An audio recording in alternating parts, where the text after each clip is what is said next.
Welcome to Got Freedom, the Got Freedom podcast here with Chad Hummel, live high above the streets of Titus Avenue here in Irondequoit. Thank you to my producer, Austin. That's some good bumper music there, Austin. We had to make a little switch up because apparently I had hijacked the bumper music that Matt Fritz on Real Talk with Matt Fritz was using. So Austin selected me some new bumper music. Yeah, don't tell Matt. I like this one better. It's pretty good. I like it. Yeah. It's got a little jangle there. Very good. All right. Well, welcome to the We the People podcast network here. This is Got Freedom with Chad Hummel. This is my second show. This is episode number 2. We skipped last week. You know what? Things have been a little crazy, a little hectic. We all have our businesses and our professional and personal lives, and we're working hard over here at the We the People podcast network to hammer out a good lineup, and we have a very good lineup. Now we're just starting to cement some of the time slots and things like that. I think we might have finally nailed it down here to Tuesdays at 4 o'clock. So here I am, Chad Hummel, in Rochester, New York, on the We the People podcast network. My podcast is called Got Freedom. It's the Got Freedom podcast with Chad Hummel. Hopefully you've been catching some of our other podcasts. Our anchor podcast on the We the People network is Kimberly's Revolution, which goes live every Monday and Tuesday with Kimberly Ray and her partner, Just Tom, as he's affectionately known by. And then on Wednesday, we call it The Big Show. It's The Big Show, Kimberly's Revolution, with yours truly, as well as Kimberly and Tom. Then, as I mentioned, we have a Real Talk with Matt Fritz. Matt Fritz will be in studio tonight. I think he's at 7, right, Austin? 6. 6 o'clock. I'm sorry. Yeah. So Matt Fritz is every Tuesday at 6 p.m. here in the studio. We also have Rochester City Councilman Jose Pio, who comes on Mondays and help me out with the time.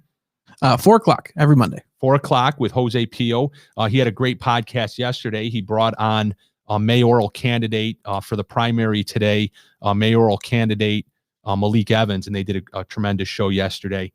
So everything is starting to come together here, and we look forward to producing these podcasts for you, and we hope that you listen. What we'd love for you to do is go to the We the People podcast network fan page on Facebook and like our page, subscribe, or however the hell that works. But go on there. You know how that stuff works if you follow Facebook, and you're probably a little bit more technical savvy than I am. So find the We the People podcast network on Facebook and on YouTube, and like us, and you'll get live updates. You'll get live updates, and you'll know when the individual podcasts go live, and you can listen in. So with that said, so here's the thing. I honestly, I don't like to talk about myself. I like to entertain a little bit. I like to get a little political. I like to rabble rouse a little bit, but I also, I want you to know who I am and where I come from, and kind of what makes me tick. So bear with me a little bit. I'm going to give you a little bit of a bio on myself. I haven't done that yet. I know I've been doing these podcasts for several months now with Kimberly on the Kimberly's Revolution, as I mentioned, and now I'm giving a crack at my own podcast here. So let me tell you a little bit about myself, and then we'll jump into some topics here today.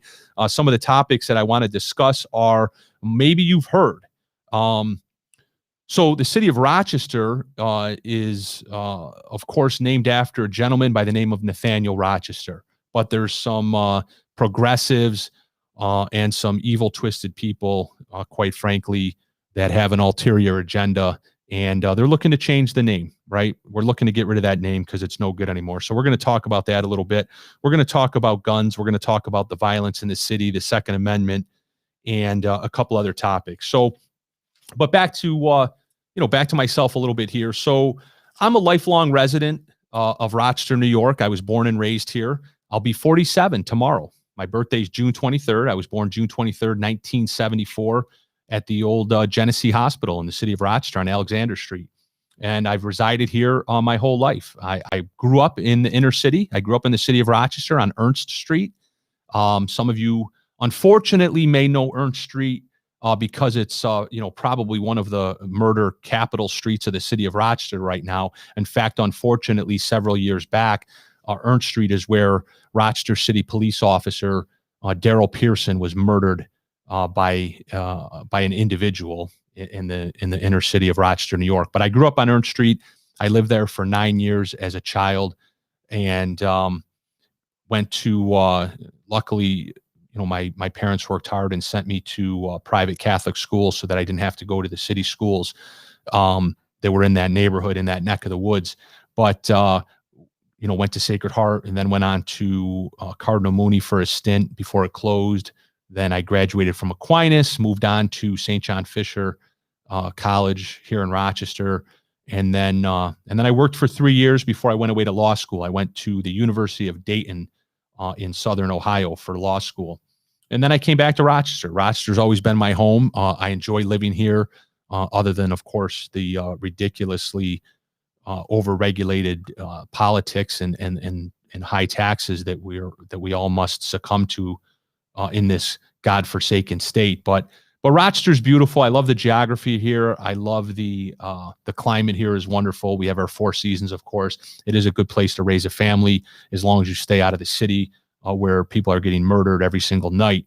But I live in Irondequoit now with my wife and my beautiful 4 children. My son Tyler is getting ready to graduate. This Saturday is his high school graduation. He's a senior, and he's graduating from Eastridge High School. Some of you who have been following my trials and tribulations know that, back on May 1st, I was arrested at my son's varsity baseball game because I refused to put a mask on. And when they tried to force me to leave, although I had a right to be there to watch my son play baseball, they had me arrested. So they like to say that they didn't arrest me for not wearing a mask, but of course, common sense and logic dictate that if I had worn a mask, I wouldn't have gotten arrested. So anyway, I digress. But so my son's graduating, so that's kind of what's going on right now in our lives. It's a crazy, busy, hectic time. Tonight is his banquet, his baseball banquet. He played varsity baseball. Then Saturday's his graduation. Luckily, right, we're going to thank Governor Andrew Cuomo, right? We get to thank King Andy because he's given us our freedoms back, right? He took all of our freedoms away, and now he's given them back.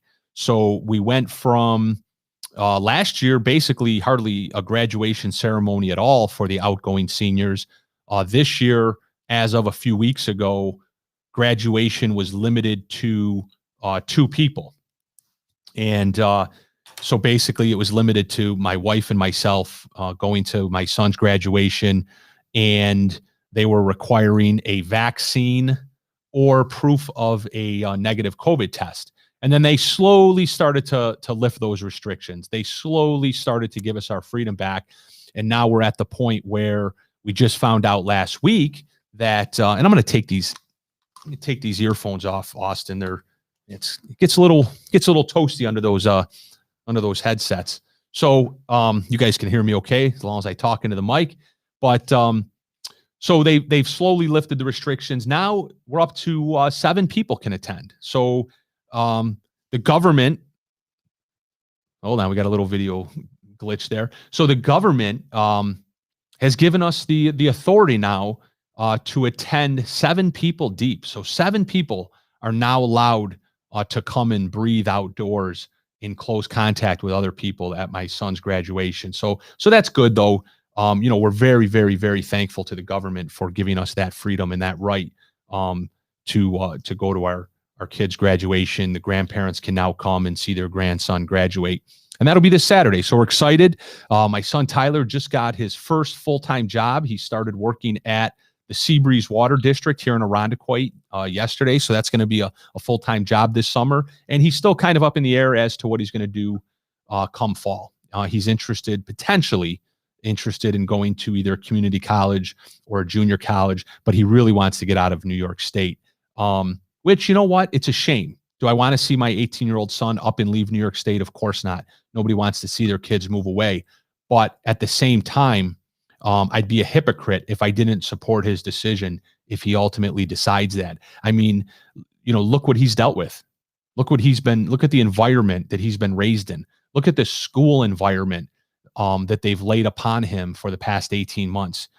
These kids aren't stupid. They see what's going on. They see what the government is doing to them. They see what their school districts are doing to them, and they don't like it anymore. They see that their freedom is being tamped down every which way. They were forced to wear masks. They were forced to not socialize with each other. Last year, they missed out on their athletic seasons. They missed out on their proms and balls. Most of them missed out on their graduation. This year, the regulations were only slightly relaxed.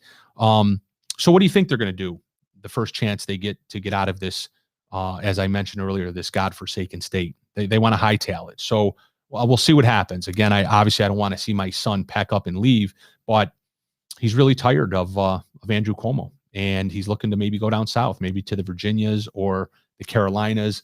So we'll see what happens. I'll keep you posted on that. And I have 3 daughters. I have a 16-year-old daughter. I also have twin 13-year-old girls, beautiful little girls, smart, intelligent young women, and they're doing well. And they're dealing, of course, with all of the nonsense at school that my son's had to deal with, and it has not been easy by any stretch. Hopefully next year things will return more to normal.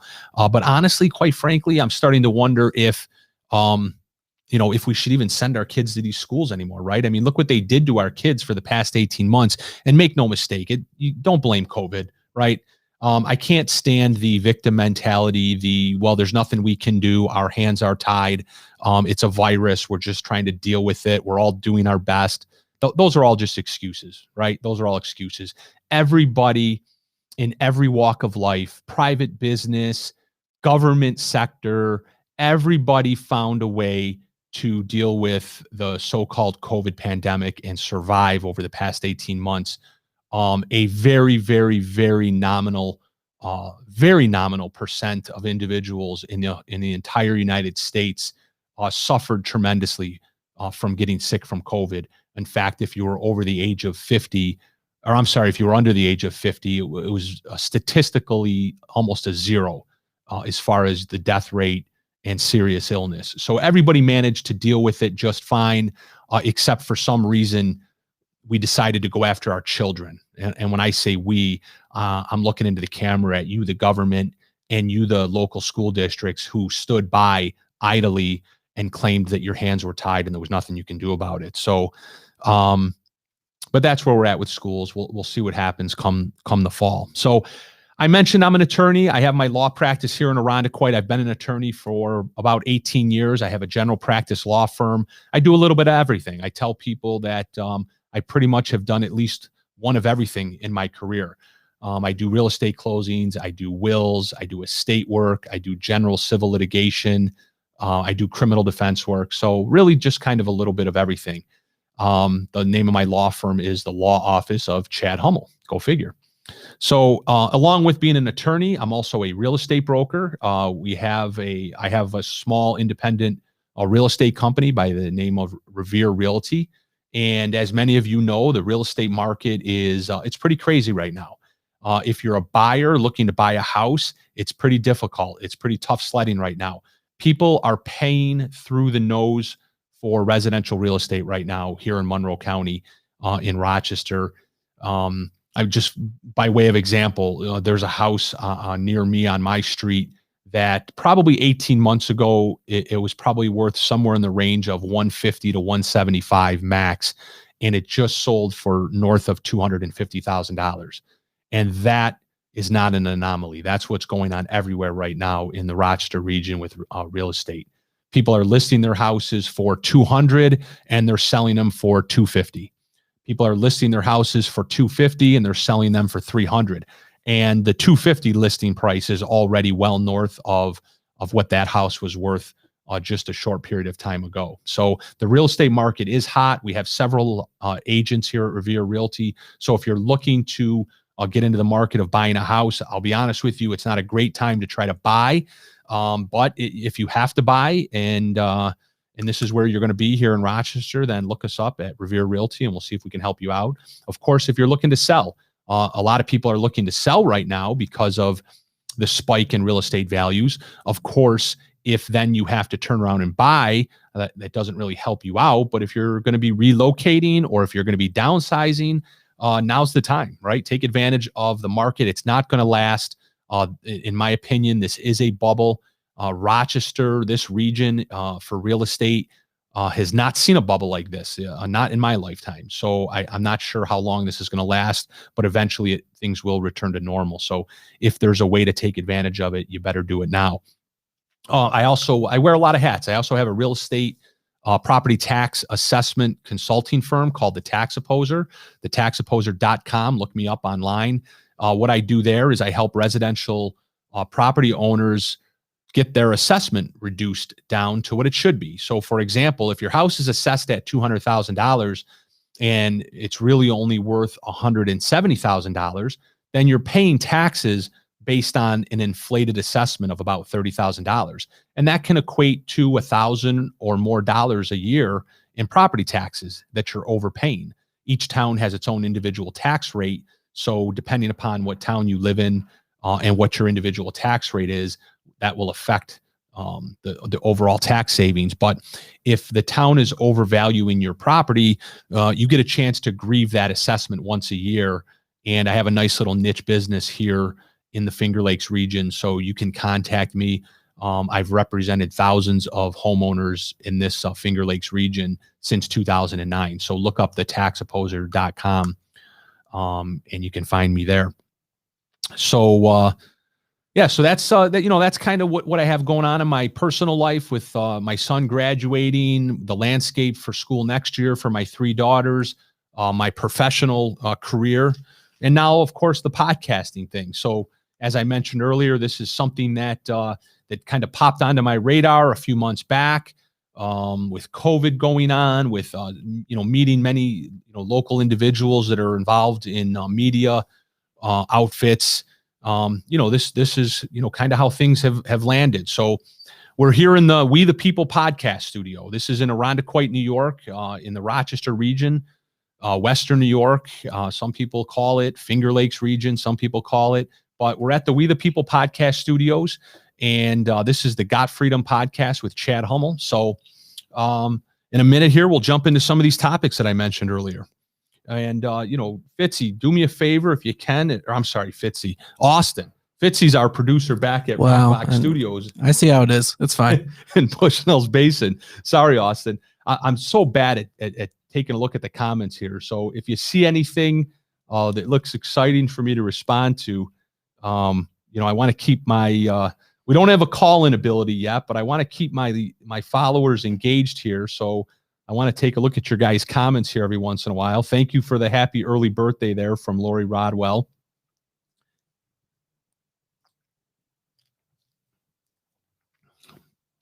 I'd like this to be interactive. It'll be as interactive as we can possibly make it here. I'll be honest with you, it's not easy to sit here and talk into a microphone for an hour straight. So I'll try to engage some of the comments here. If you guys have any questions about anything that I'm talking about, or quite frankly, any topic, shoot me a question. Put a question mark at the end. That'll be Austin's cue. That's a question for me to perhaps answer. So, Austin, how many people are watching right now? Do we know? Just out of curiosity. It's about 40. Okay, not bad. Yeah, not bad. We had 40 fans out there. That's good. How am I doing? Am I talking into the microphone okay here? Yeah, no, you sound good. All right. Yeah. Anybody on YouTube or Facebook can leave a comment and we will see it. Great. So again, Chad Hummel here. It's the Got Freedom podcast. We're in the We the People podcast studios in Irondequoit, New York. So I mentioned earlier this topic about renaming things, right? We've all heard of this concept called cancel culture. And, and it's fabulous because what happens is the leftists and the progressives, they spend a lot of time planning their next move. Okay. And they're very smart and they're very meticulous in how they plan their moves. They're vicious and evil, make no mistake, but they're intelligent and they know what they're doing. And they have a strategy, right? And their strategy works. Their strategy works unless we speak up. Hold on, I got to jump in here. I see my sister. Hi, brother. I want a shout out. There's your shout out, Michelle. Thanks for watching. I see my father-in-law on here. Hey, John, how you doing? So the leftists, they have a strategy and their strategy works. And that is that they put out a test balloon, right? So if they have an idea on a goal that they want to accomplish, for example, eliminating the name Rochester, right? The city of Rochester. So if they want to eliminate the name Rochester, New York under this guise of cancel culture, what they do is they contact the newspaper or they contact their partners in crime at the local TV station and they run a story and they wait for the reaction. Okay. And if the reaction's what they want it to be, then they proceed with their plan. If the reaction is not what they want it to be, then they back off. But they don't lose either way, right? Because they get to test their ideas and they know they're not going to accomplish everything that they set out to do. But if they're looking to, if they're setting out to cancel the name Rochester from the history books, eliminate the city's name, change the city's name, they set a course, they set a plan. And that's what's going on right now. So this morning in the Rochester Democrat and Chronicle, that used to be a reputable newspaper here in town. Now it's I don't know what the hell it is anymore. But the Democrat and Chronicle, Justin Murphy reports today. Here's the headline: Rochester City School District looks to rename Nathanial Rochester Middle School number 3. Suggestions solicited. Now, think about what I just explained. Make no mistake. This has nothing to do with renaming the Nathanial Rochester Middle School. Okay? As if the Nathanial Rochester Middle School is the only entity in town with the name Rochester attached to it. Maybe you've heard the name Rochester. It's the name of the entire freaking city. Okay? So what do you think these leftists and these progressives really have in mind here? Because, again, this is a test balloon. And think about it. As I explained, if it fails, if they don't get the reaction they're looking for, then the idea goes away and they move on to their next plan. But if it works, if they're able to cancel the name Nathanial Rochester Middle School, how does it end there? Why would it end there? Because if the reason why we have to cancel the name Nathanial Rochester Middle School is because the name is bad, and you already know the reasons, right? We're going to get into them in a minute, but you already know the reasons why we need to get rid of the name Nathanial Rochester Middle School.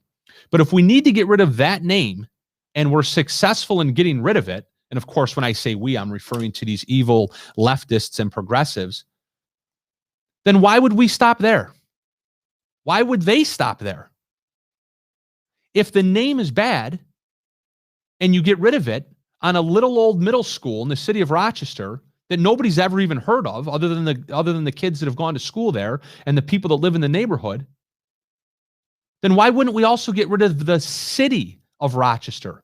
Why wouldn't we get rid of the name City of Rochester?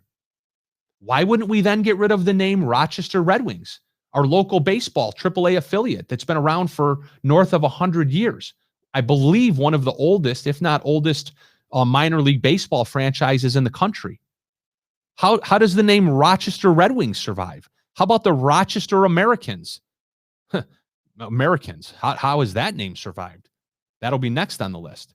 We have the Rochester Americans. We have the Rochester Red Wings. We have the Rochester Public Library. We have Rochester General Hospital. There's hundreds, right? There's hundreds of entities in town by the name of Rochester. But when you're building a house and you're building it out of bricks, you don't start with the roof, do you? You start with the foundation. You have to. You have to lay the bricks first. You have to lay the first brick. This is the first brick.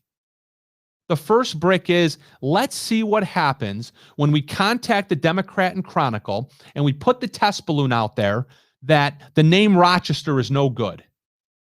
And again, we'll get into it in a minute. You already know the reason why the name is no good. Who wants to guess? Isn't it called Nathaniel Hawthorne? I don't think so, Michelle. It's the Nathaniel Rochester Middle School number 3.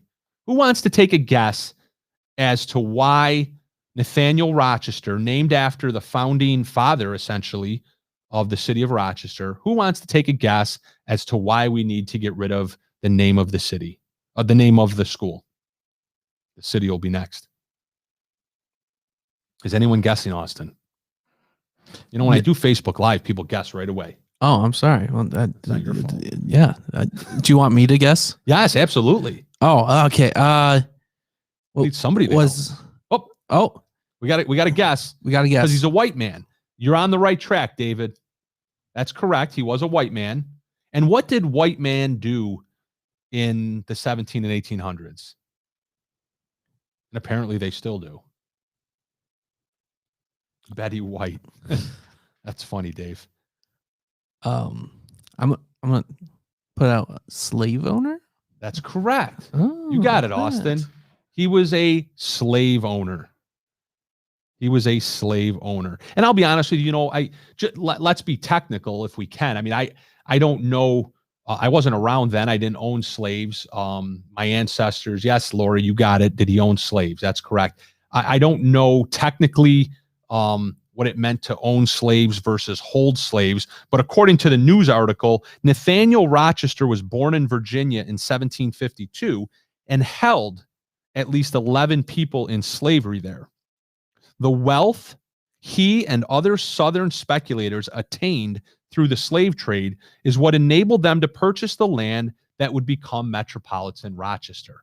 So we all know, if we read between the lines, what that's all code for. That's code for he was white and he's privileged and he had money, therefore he could buy land, and he used slaves or held slaves or owned slaves, and therefore he's racist, and therefore the middle school on number 3, the Nathanial Rochester Middle School number 3, should be renamed. So I guess I just ask, if we want to be intellectually honest instead of intellectually dishonest, let's at least be honest with each other, okay? And I'm talking to you, progressive. I'm talking to you, liberal. I'm talking to the individuals that support this. I highly doubt any of you are listening, but if you are, call in, shoot us a text, put a comment up. Austin will read it to me. Why start here or stop here? Why not just call for the elimination of the name, the city of Rochester? Let's just get right to the point. Put it right out there. Let the public debate. If that, and of course, that's one of the issues, is that you don't like debate, right? You just like to have your way. You like cancel culture. You like to malign people, marginalize people, box them in, tie their hands behind their back, and then bribe them, extort them, call them a racist, because you can't have an intellectual discussion. You cannot have an intellectual debate on the actual merits of what it is you are trying to do. And if you were being honest, then you would just come right out and say that the name Rochester is racist, therefore we need to get rid of it. But you know what would happen, right? You know that there would be tons and tons and tons of pushback. And you're not prepared for that pushback because, again, you can't have an intelligent discussion about what it is that you're trying to advance by somehow saying that we need to rename an entire city because an individual, according to this news article, held at least 11 people in slavery way back in 1752.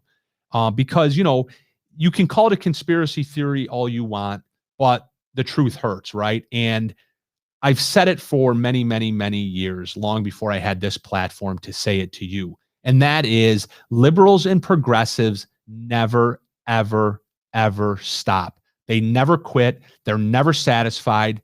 And you know what? That can be a good trait, right? If you are trying to accomplish a noble goal, okay, such as maybe you want to make an NFL football team.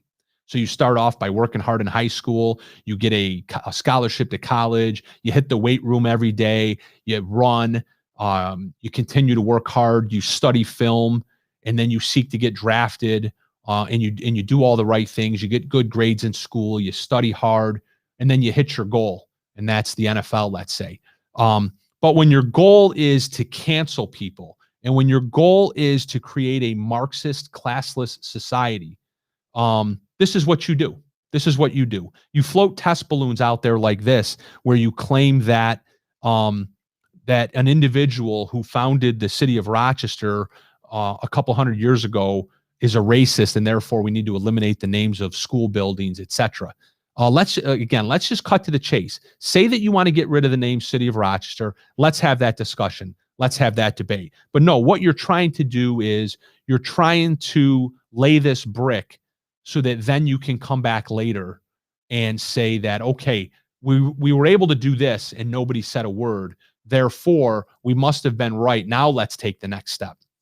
And that's proven by reading the rest of the article. When you go through the rest of the article, the news article, again, by Justin Murphy, what he does is he goes on to cite other examples of where this has been done here in Rochester already. For example, Manhattan Square Park was renamed Martin Luther King Memorial Park. That's all fine and good, right? I mean, Martin Luther King was a noble, honorable American, in my opinion. I don't know what was wrong with Manhattan Square Park. I don't know who Manhattan was. He was probably a white landowner, I imagine, and somebody said that he was bad. Somebody said he was racist, and therefore we had to get rid of that. But of course, the point here is that they're using these as building blocks to eliminate the name Rochester. And if you don't think that's true, please just explain to me logically how it's not, right? Because again, these are their words. Their words are that he held slaves, therefore we need to eliminate the name of the school district. Well, if we need to eliminate the name of the school district, then we need to eliminate the name of the city, right? Let's just cut to the chase. It's just like with the American flag, with the name United States of America. I've said this many times. And again, you get marginalized. When you speak the truth and it's based on logic and common sense, quite frankly, then you're told that you're a conspiracy theorist. You're told that you're a racist, right? You're accused of something by the progressives on the left. Okay? But under the same theory and under the same logic and common sense that is being promoted here with the Nathanial Rochester Middle School, we would also need to get rid of the name United States of America. And we need to get rid of the American flag. See that flag behind me? I got to move this way, right? That flag behind me, that's the Betsy Ross flag. We need to get rid of that. It's racist. And we've already heard that. We've already heard those arguments several months ago that the Betsy Ross flag was racist. But forget about that. Put the Betsy Ross flag aside. Regular old stars and stripes, right? The American flag. Under this theory that the city of Rochester was founded by a racist white slaveholder, and therefore we need to eliminate the name, why would we then not have to eliminate the Declaration of Independence and the Constitution of the United States of America and the American flag and the name United States of America?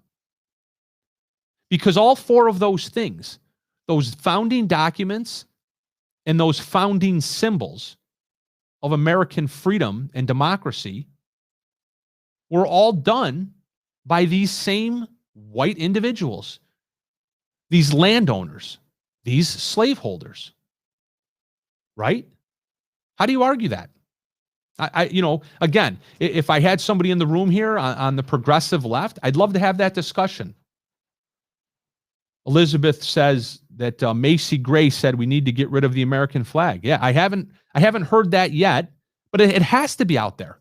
But again, see, the left, these progressives, these evil tyrants on the left, they're very, very methodical and they're very careful. And they have a strategy and they are being handled and they're being controlled and they know better. They know better not to go right to the finish line. Okay? They treat this Marxist takeover of America as a marathon or a triathlon. It's not a sprint. It's not a 40-yard dash, right? We all know what happens if you go out of the gate too quickly. You run out of steam. You run out of gas. They've been at this for a long time.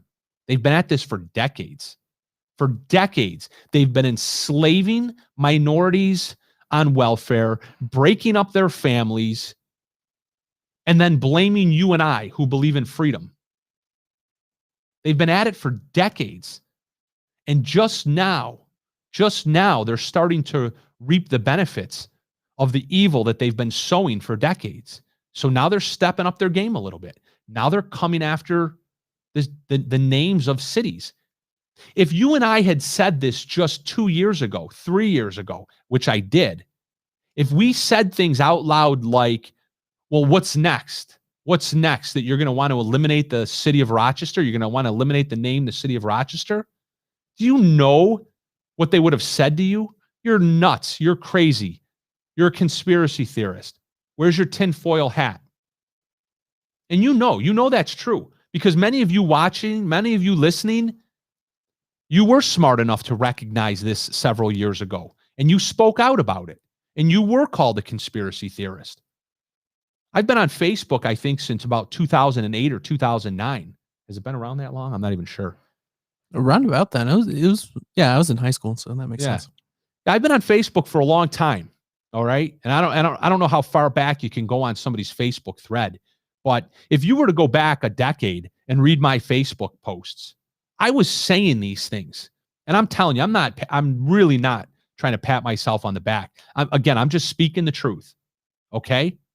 And I can be candid. I can be honest. Some of it I didn't necessarily believe either. My gut told me that I was correct. Certainly these things aren't verifiable at the time.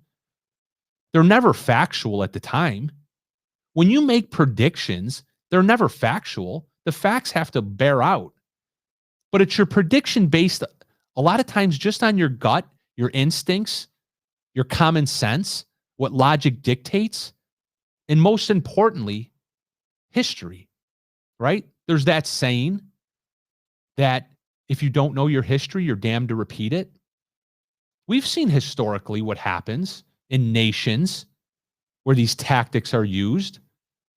Those nations devolve into socialism first, then communism, then there's a coup, then there's takeover, then there's war, and then everybody becomes equal, right? Equally poor, equally desperate, equally destitute. See, that's the big trick. The big trick is these progressives, these leftists, they run around using words like equity and inclusion and equality. Yeah, they want you to be equal, right? They all want to be equal, but you're going to be equally poor. That's what socialism is. That's what a classless society, a Marxist society produces. It produces one class of poor people. And then there's those that are in power, those on top, those in control. That's what we're seeing right now. That's what we're headed for. And again, am I crazy? Of course I am, right? That's obviously crazy to say that we're going to end up, that the United States of America is going to continue to devolve into socialism and communism. That's crazy. Just like it was crazy to say a few short years ago that we would be talking about eliminating the name Rochester, the city of Rochester. Just as crazy as saying that we would be tearing down statues of Thomas Jefferson and George Washington. But it's happening. Sorry about that. I have to remember to keep my camera fired up here. So forgive me while I get a little water there. How we doing on time? All right. So speaking of statues, this is kind of a related topic, but you all recall, and I talked about this on Kimberly's Revolution several weeks ago, maybe even a couple months ago, but we all recall when there was some incidents in the city of Rochester where there was some Frederick Douglass statues that were damaged and or knocked over. So for those of you that don't know, but I know I have very intelligent listeners, you guys all know that Frederick Douglass resided right here in Rochester, New York, and I believe he's buried here in Rochester, New York. Frederick Douglass, of course, was an abolitionist. He was instrumental in advocating and ultimately securing freedom for African Americans throughout the Civil War period of time. And he's rightfully honored here in Rochester. He's rightfully honored with his name on the airport, for example. And there are a few statues of him around town. And a couple years ago, unfortunately, there was two students from St. John Fisher College, right? That woke progressive college in Pittsford, New York. And apparently two of their students had not received the progressive woke memo yet by the time they were getting ready to graduate. And they went out and allegedly got drunk one night and did some damage to some Frederick Douglass statues. And as far as I know, having read all of the newspaper articles at the time and listening to the news at the time, there was never a shred, never an iota of evidence that even suggested that it was race related, that these two individuals, these two white college students from St. John Fisher College were racists or prejudiced or hated black people. And therefore they took it out on an inanimate object, a Frederick Douglass statue. There wasn't even a shred of evidence that they knew that the statues they were damaging were in fact statues of replicas of Frederick Douglass. That was never even spoken to in the media. But because there's always this vicious, evil, woke, progressive agenda when something like this happens, the media immediately jumps to the conclusion publicly that these two individuals were white and they knocked over a Frederick Douglass statue, and therefore we must charge them with a hate crime. They hate black people. Right? Isn't that a beautiful thing? Without any evidence whatsoever, that's what they jump to. Because we have to divide, right? We have to divide and conquer. We have to pit people against each other on the lines of race. Whenever we can, whenever we get a chance, whenever we get the opportunity, that's what us progressives and woke liberals do, is we try to pit people. That's what the media does. We try to pit people against each other, divide and conquer. So, and this is where, unfortunately, Austin, I dropped the ball here. There was an image that I saw on the internet today, and I wanted to get that image to you, and I forgot to do that.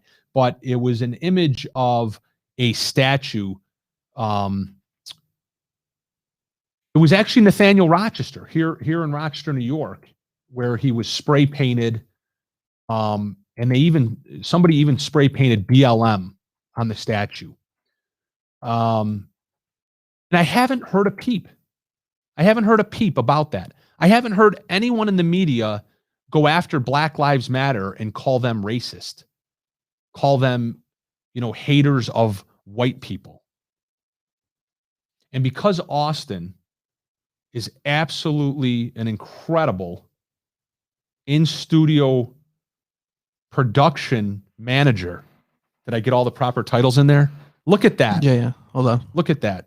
Wait, they don't see that yet. Hold on. Oh, they don't see that yet, but I see it. Yeah. And I'll tell you what, Austin's hard at work right now. He heard me talking about this. There you go. Now they see it. All right. So do you guys see that? That is a statue of Nathaniel Rochester. That is the founding father of the city of Rochester, New York. Quite frankly, the city of Rochester, New York at one time was a hub. It was an absolute hub in the early days of the United States of America. It was a hub with the Erie Canal, the Genesee River, Lake Ontario, Rondequoit Creek. It was a hub known as the Flower City, of course. Is that still up there, Austin, or no? No, I can't. I was just showing the screen capture. So if I tried to get back to the comments, then they would see an image of the comments, and it was looping and repeating, and it looked very bad. So gotcha. Yeah. But that was great. You got that up there. So the point, of course, is here are two what appear to be very, very, very identical, similar incidents where a local statue in town was defaced. And on one hand, one of them was a statue of Frederick Douglass, an African-American male who was an abolitionist and instrumental in the freeing of slaves and the gaining of rights for African-American men and women in the 1800s. And one of them was a statue of Nathaniel Rochester, the founding father of the city of Rochester. And in one instance where Frederick Douglass's statue was knocked over without a shred of evidence that it was race related, The media in Rochester, New York, immediately jumped to the conclusion that these two individuals were racist. They needed to be trained, and charged with hate crimes. Charged with hate crimes. I don't know. I don't recall if they ultimately were charged under the hate crime statutes of New York State, which I'll save that for another show. Those are an absolute joke. But it was certainly talked about at length. And then on the other side, you have Nathanial Rochester, who and there's his image again. On him is painted shame. And I saw another image as well where BLM, the letters BLM were painted over him. So I don't know if that was before or after this particular image, but it was that same statue with BLM. To me, that would be a shred of evidence. That would be a shred of evidence that they're calling, this man a racist, where race was a primary factor in the vandalization of the statue. Yet we don't hear about it. Nobody talks about it. Nobody's looking for the perpetrators of this crime, of this vandalism. And you know why? It's simple. Because in the eyes of the sick, twisted, progressive left, that's not a crime. That image right there, that vandalization of Nathanial Rochester is nothing to see. Nothing to see here. Why? Because he's white. He's white, therefore it's justifiable. He was a slave owner at a time when the world owned slaves. Therefore, it's justifiable. So we have a certain dogma. We have a certain religion, quite frankly. It's a cult. The progressive religion. It's the progressive religion. And one of their founding principles, one of their core beliefs is implicit bias. If you're born white, you're implicitly biased. And everything that's done to somebody that's white, it's presumed to be okay along the lines of, well, you're descendants of slaveholders. You ought to pay reparations. Am I a descendant of slave owners? My grandparents came here from Germany and Italy. My descendants came here post-Civil War. I'm white. My skin is white. Do I owe reparations? Am I guilty of something? See, here's the thing. You take these people at their word. Ask them what the rules are. And then see if you can play by their rules. What are the rules? What are the rules for reparations? What are the rules for I'm implicitly biased? Tell me what the rules are at least so I can see where I fit. I want to know where I fit on your board game. On your board game of life, you progressive, sick, twisted, evil leftists. What do the rules say? You won't tell us the rules. You have an agenda. You change the rules as you go. If you deface Nathanial Rochester statue, it's okay. If a drunk college kid knocks over Frederick Douglass statue, he must be a racist. Now imagine if that's going to live with those kids for the rest of their lives. They got drunk and knocked a statue over with no evidence that it was racially motivated. That scarlet letter is tattooed on their resume forever. They're cooked, thanks to the progressive left. They're cooked. So let's quickly, we got a few more minutes here. How we doing on comments, questions? Is anyone, let me take a little bit of a break here and see what's going on out there. Again, bear with me. I'm going to get used to this format of trying to talk into a microphone for an hour straight, but I want to try to make this interactive. So I do want to try to get to people's questions. Don't these people know that almost every race have been slaves? Absolutely. See, that's the thing. I got to do an entire show on that. And, that's just it. I'll go back to some principles, principles can always guide us. And that principle there is, just knowing your history. And again, just being intellectually honest instead of intellectually dishonest. And it's so tragic. It really is. I don't want to sound like I'm overstating it, but it's kind of tragic that the youth of America today have zero idea about the historical context of slavery and what the progressive left is trying to push today. I mean, I'll be honest with you. Everything's relative in life. People my age, we don't necessarily understand the historical context of it either, but we certainly have a way better historical context than the youth of today who are literally being indoctrinated in our schools today. For the past 20, 30 years now, they've been indoctrinated with this critical race theory, implicit bias, etc. And it's starting to bear fruit. The progressives are winning that fight right now. They really, truly are. And it's time for parents of America.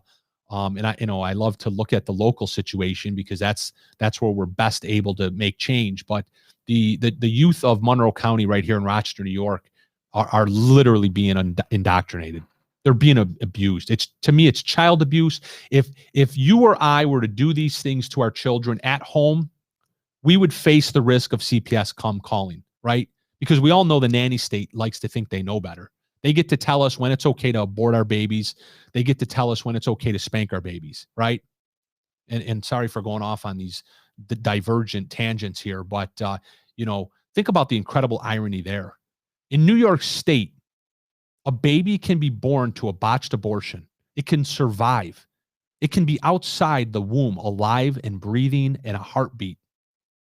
And the doctor's allowed to close the door and walk away and let it die.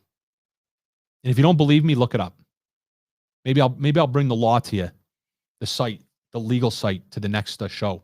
But that's the truth. That's a fact. That's a legal fact in New York State, is that a baby can be born to a botched abortion and the doctor and the mother are allowed to walk away from it and let the baby die. And that's not murder. That's not assault. That's not a homicide. Yet, if the baby's 3 days old and the mom takes it home and spanks it, she's going to jail. Think about that. Think about that. I know that's a sick, morbid, twisted example, but if you can just simply repeat that analogy in your head over and over again, you'll quite honestly understand everything else. You'll understand the simple concept that the leftist government that's in control of your life right now is an evil, twisted, ideological phenomena that's being wielded over you right now. So I ask myself, and I ask you to ask yourself, do you got freedom? Do you have freedom? Right? That's the name of the podcast. Do you have freedom? Do you have freedom in New York State? If it's legal to allow a baby to die after it was born to a botched abortion, if that's legal, how can you have freedom? What else do you think that you have the freedom to do that you don't think the government can turn right around on you in a heartbeat? You just lived it. You just lived it for the past 18 months with this COVID nonsense. You just lived it. The government closed your business and you listened. The government closed your church and you listened. The government sent your kids home from school, took your property tax dollars, paid the superintendents and the teachers to basically do nothing, and you listened and you followed suit. Do you have freedom? I don't think so. I really don't. If you don't exercise it, you don't have it. Right? If you don't use it, you don't have it. If you don't walk, your legs are going to stop working. It's time to take back control, exercise your freedom, and exercise your liberty. Or it's going to be gone. It is going. It's going right before your eyes. And again, call the person a conspiracy theorist who says these things. Tell them that they're wearing a tinfoil hat. But then look at the facts.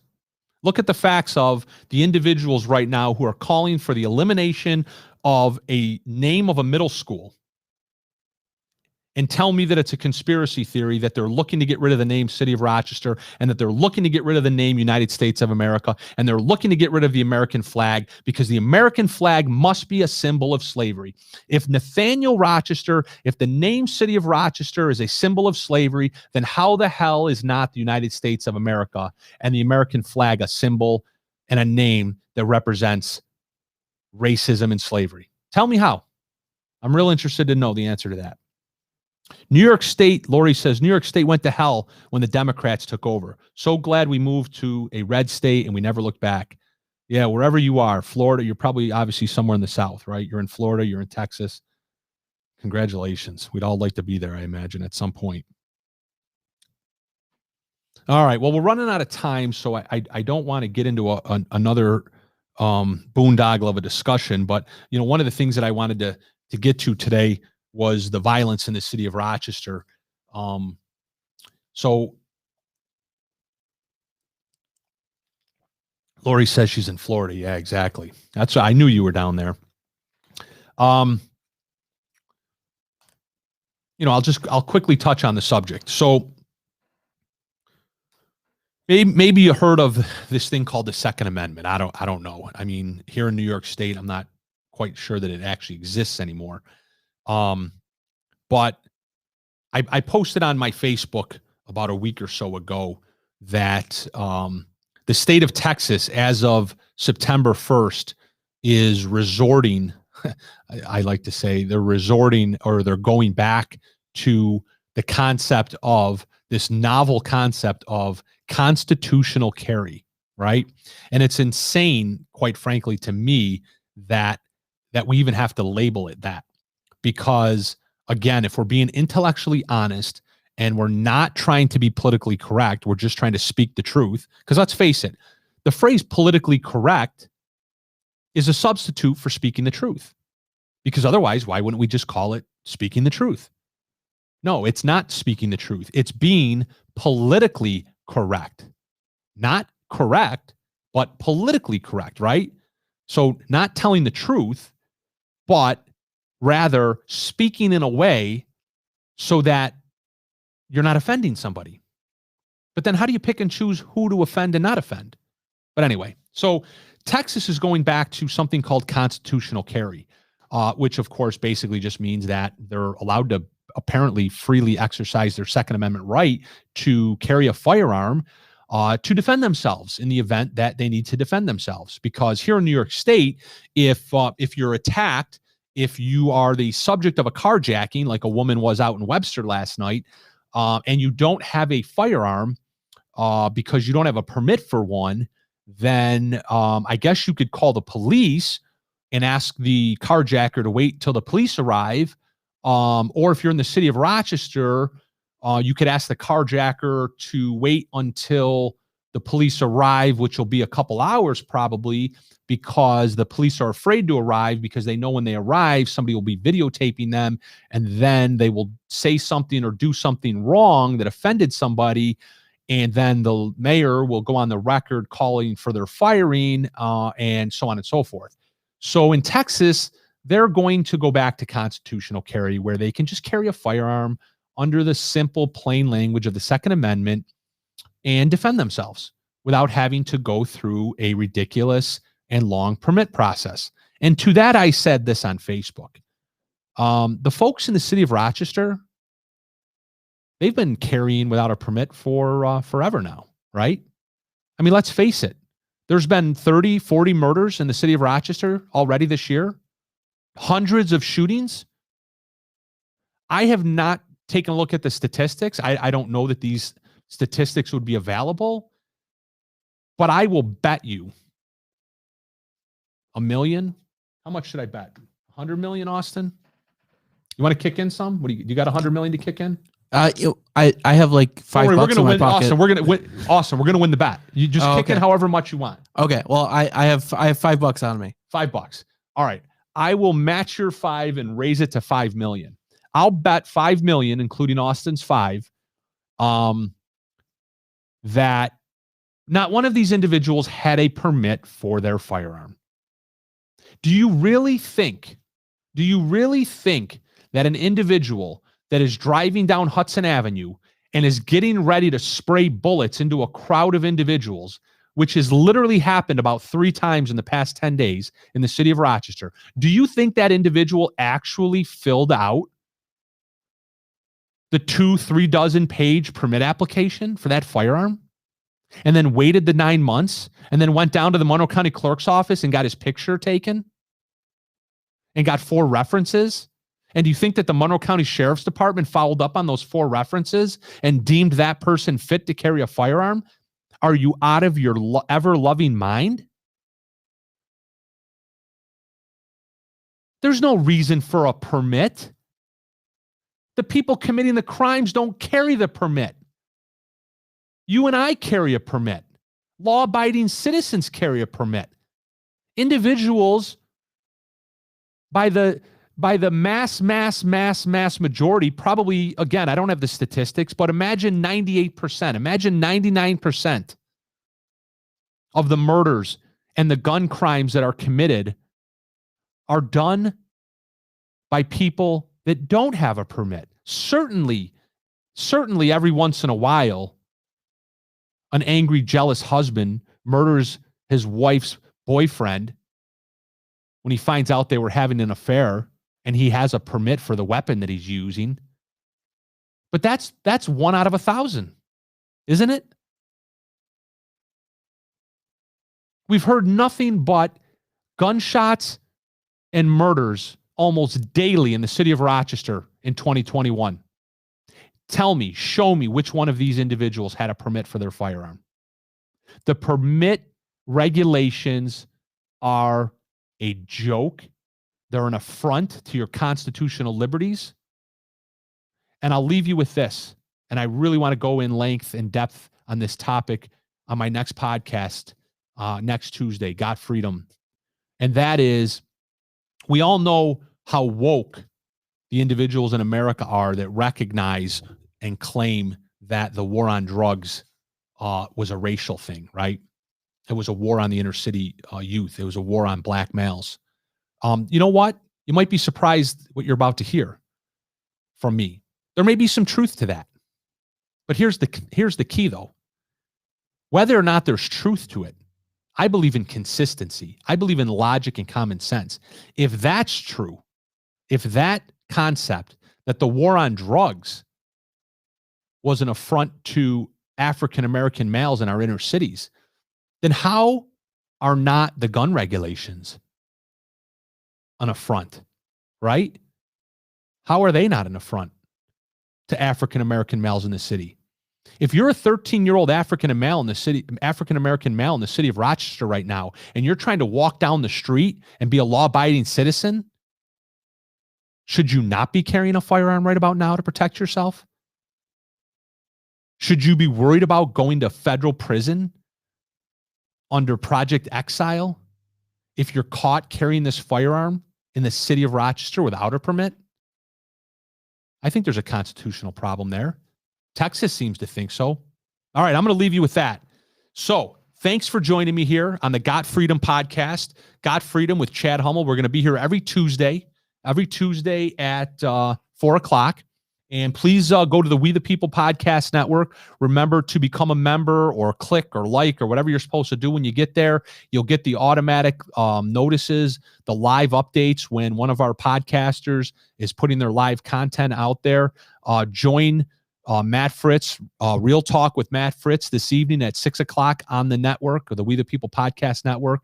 And thank you for joining me, and I look forward to seeing you soon. Have a great night.